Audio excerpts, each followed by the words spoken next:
Deputy CTM గారు అయినటువంటి రమేష్ గారు, ఆత్మకూరు ఉదయగిరి డిపో మేనేజర్లు, ఇంకా మన ట్రాఫిక్ ఇన్స్పెక్టర్స్ అందరూ ఇక్కడికి రావడం జరిగింది.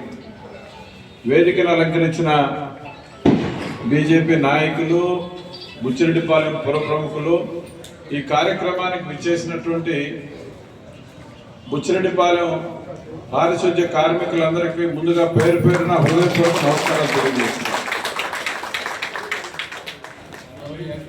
ఇందాకే మనం అనుకున్నాం, కరోనా టైంలో ఫ్రంట్ లైన్ వారియర్స్ అని చెప్పేసి మనకి ఒక మంచి నామకరణం జరిగింది. యుద్ధంలో సైనికులు ఎట్లనో, బాబు ఎందుకు మాట్లాడతారా అక్కడ, అలాంటి పారిశుద్ధ్య కార్మికులతో నాకు పరిచయం ఉండడం, బుచ్చి బస్టాండ్ని ఇక్కడ చాలా ఇబ్బందికరమైన పరిస్థితులు ఉన్నప్పుడు వాళ్ళని నేను ఇది శుభ్రం చేయండి అని చెప్పినప్పుడు చాలా సంతోషంగా ప్రతిరోజు వాడు వచ్చి మున్సిపల్ అధికారుల యొక్క సహకారంతో ఈ ప్రాంతం అంతా కూడా పరిశుభ్రం చేయడంలో వాళ్ళందరూ కీలకమైన భాగస్వామి. అందువల్ల ముందుగా గ్రామ ప్రజలు కానీ అందరూ కూడా మనం కరతాళతలతో వాళ్ళ అభినందన తెలియజేయాలి. మనం ఒక పని చెప్పాం, వాళ్ళు సంతోషంగా చేశారు. మనకి ఒకరికి మీద ఒకరికి గౌరవం ఉండాలి. మనం ఒక మాట చెప్తే వాళ్ళు అంత కష్టపడి చేశారన్నప్పుడు వాళ్ళ కష్టాన్ని మనం గౌరవించాలి. అందుకోసంగానే ఇవాళ ఈ చిరు సత్కారం ఏదైతే ఉందో ఉడతా భక్తిగా, ఇదేదో పెద్ద విషయం అని నేను అనుకోవట్లే. మీకు కూడా మా ఆర్టీసీ సంస్థ తరఫున ఒక గౌరవించాలనే ఉద్దేశంతోనే ఇవాళ ఒక దుప్పటి, ఒక చీర ఒక్కొక్కరికి ఇవ్వాలనేటువంటిది నేను కాసాసేనకి చెప్పి ఇవాళ వెంటనే ఏర్పాటు చేసుకోవడం జరిగింది. అంటే దీని ఉద్దేశం ఏంటంటే పనిచేసేటువంటి కార్మికులకు శ్రమ ఏదైతే ఉందో ఆ శ్రమని మనం గౌరవించాలి. ఆ ఎవరైతే కష్టం చేస్తున్నారో వాళ్ళని గుర్తించి గౌరవించినప్పుడు ఆ సమాజం కానీ, ఆ దేశం కానీ, ఆ ప్రాంతం కానీ అభివృద్ధి చెందుతుంది. ఇది మనకి ఈరోజు తెలిసింది కాదు. పూర్వకాలం నుంచి కూడా ఎవరైతే కుటుంబం కోసం పనిచేస్తున్నారో ఆ సంస్థలో కానీ, లేదా వ్యవసాయం చేసినప్పుడు కానీ, ఈ పండగ సమయంలో కానీ ఏదైనా వచ్చినప్పుడు వాళ్ళ గుడ్డలు పెట్టుకోవడం ఇదంతా ఒక ఆచారం ఉంది మనకి.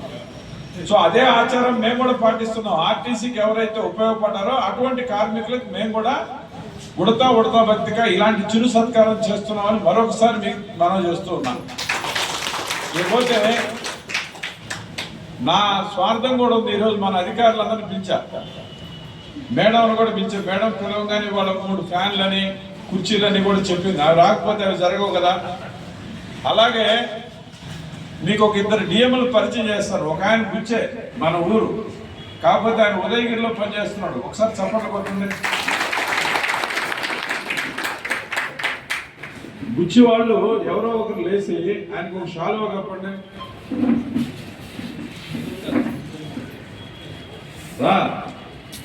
ఏ ఊరోడు మీరు గౌరవించుకోకపోతే అందరూ బిగ్గరగా చప్పట్లు కొట్టిందా?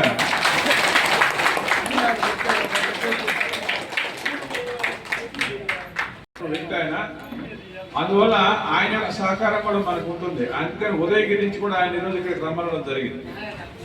మరొక మీరు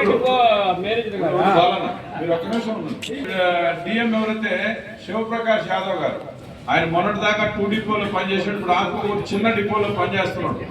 ఆయన కూడా మనం అభినందించాలి. ఇప్పుడు రండి అయ్యా.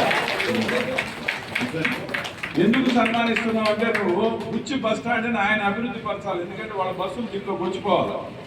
అందుకోసం అందరూ బిగ్గరగా చప్పట్లు కొట్టడం. చాలా మంది చప్పట్లు కొట్ల అంకిరెడ్డి నేను చూస్తున్నా. చప్పట్లు కొడితే ఆరోగ్యం అని వాళ్ళు చెప్తున్నారు. దానికేం ఖర్చు లేదు. 2 చేతులు కలిస్తే ఇక్కడ ఉన్నటువంటి జ్ఞానేంద్రియాలని కదిలి ఆరోగ్యం అని చెప్పేసి ఇప్పుడు చెప్తున్నారు. కానీ మన తాత ముత్తాతలు ఎప్పుడు కూర్చొని భజన చేసేవాడు. భజన చేయడం అనేటువంటిది భక్తి ఒకటైతే ఆరోగ్య రహస్యం అది. అట్లా చెప్పకుండా మన వాళ్ళు అలా చేయమన్నారు. కాబట్టి మీరు చప్పట్లు దొరికితే మీకు అందరికీ అది ఆరోగ్యం. మరి అది కూడా కొట్టలేదంటే అది మీ దురదృష్టం, అంతేనా?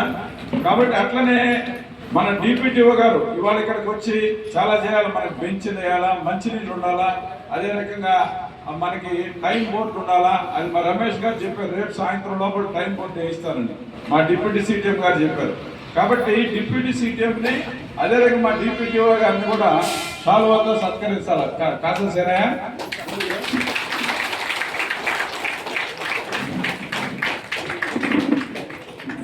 వాళ్ళని గౌరవించడం ద్వారా మనం పని చేసుకోవాలి. డిమాండ్ చేస్తే పనులు కావు.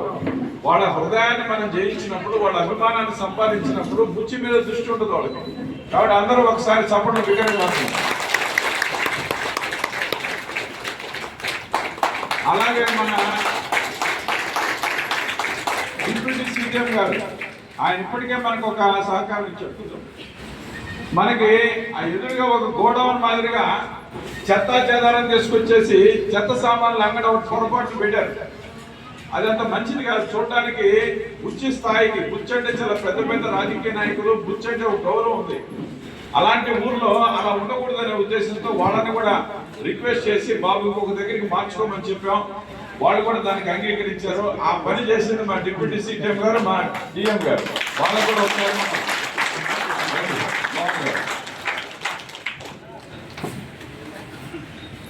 కాబట్టి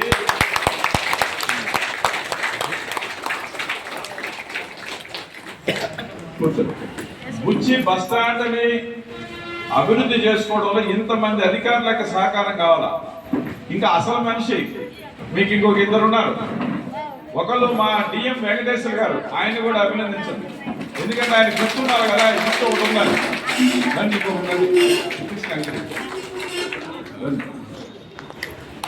ఆయన ఇద్దరు కలిసి రండి. ఇప్పుడు మొత్తం బాధ్యత వారిదే. కాబట్టి ఇది బాగుపడాలంటే ఆయన కూడా మనం అభినందించుకోవాలి.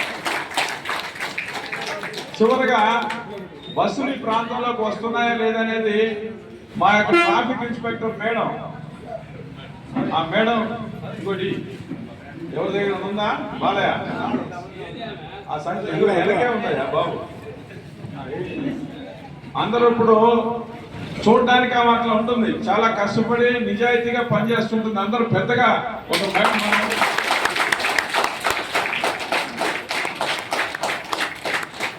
నా ఉద్దేశం, నా కోసం కొంతమంది అప్పుడప్పుడు ఈ శాలువాలు చేస్తుంటారు. నాకు కాదు శాలువాలు వేయాల్సింది.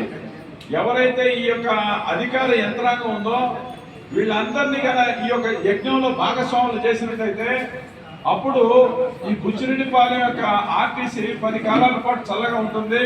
అందుకోసం కానీ ఈ కార్యక్రమాన్ని అప్పటికప్పుడు అనుకోని యోజన చేయడం జరిగింది. ఒకటి, దీన్ని శుభ్రం చేసినటువంటి మా పారిశుద్ధ్య కార్మికులను అభినందించడం. 2, మా అధికారులందరినీ ఇక్కడ తీసుకొచ్చి బుచ్చిరెడ్డిపాలెం బస్ స్టాండ్కి ఇంకేదైనా చేయాలనే ఉద్దేశంతో ఇక్కడ రావడం జరిగింది. అయితే మరొక విషయం మీకు ఉంది, బతుకులు కనబడుతున్నాయి. దీనికి 80,000 రూపాయలు శాంక్షన్ అయ్యింది. రేపు మాకు ఇక్కడ పనులు జరుగుతాయి. ఒకటి. రెండోది, అలా 15 లక్షల రూపాయలు సిమెంట్ వీటికి కావాల్సినటువంటిది ఆల్రెడీ సీసీ రోడ్డు ఉంటుంది. అది కూడా 15 లక్షలు ఆల్రెడీ టెండర్ అయిపోయింది. కాబట్టి ఇవన్నీ కూడా అనేక సార్లు మనం ప్రయత్నం చేస్తే అవుతూ ఉన్నాయి. అయితే దీనికి కావాల్సినటువంటిది ఒక పట్టుదల.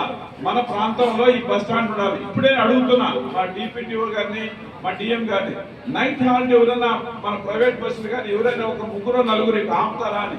ఎందుకంటే